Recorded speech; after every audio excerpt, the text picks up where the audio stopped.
ልጄ ስሞትልህ ባጠባሁ ጡቶቼ ይዣለሁ እሺ በለኝና ና። እማዬ ራሱ ደውሎ ይቅርታና ተመለስ ካለልኝ መቼም ነው ማልመለሰው። ልጄ ግን እኔ እናት አላሳዝንህም? ከሱም ብሶ ለምኑኝ እያለ ነው። አራ አይደለም የኔ ልጅ። እንደውም መጥቶ እግራችን ላይ ወርቆ ይቅርታ ካላለን እዚህ ቤት እንዳይገባ። ደግሞ ከሱም ብሶ ይኮፈሳል እንዴ? ከነ ችግሩ ባስጠጋ ነው። ተው የኔ ልጅ ወንድምህ ነው፣ ክፉ አትናገር። ላንቺም እኮ የባልሽ ወንድም ነው። ኧረ እንደዚህ አይነት አማጭ ሲቅርብ።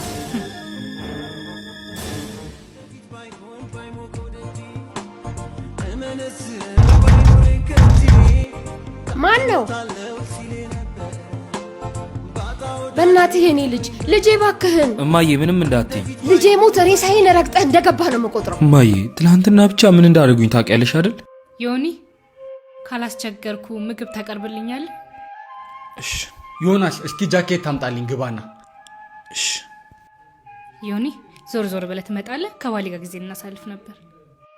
እማዬ እኔ ደሃ ነኝ እንጂ መጮቻ ነኝ እንዴ? ልጄ ከዚህም በላይ ብዙ ነገር ችለሃል እኮ። እግዚአብሔር ደግሞ ለሁሉም ቀን አለ። እማዬ እስከ መቼ ነው እንደዚህ እየተጫወቱብኝ መቆየት የምችለው? እሱም እድሉ ከተገኘ ነዋ። እማ አብርሃም ልጄ ይሙት እንደዚህ ከሆነ እኔም ከልጄ ጋር አብሬ ነው የምወጣው። እንዴ ለምን እማዬ? ሁሉም ነገር በነበረበት አይቀጥልም። ልጆቼ ባጠባኋችሁ ጡቴ ይዣችኋለሁ። ይቅር ተባባሉ።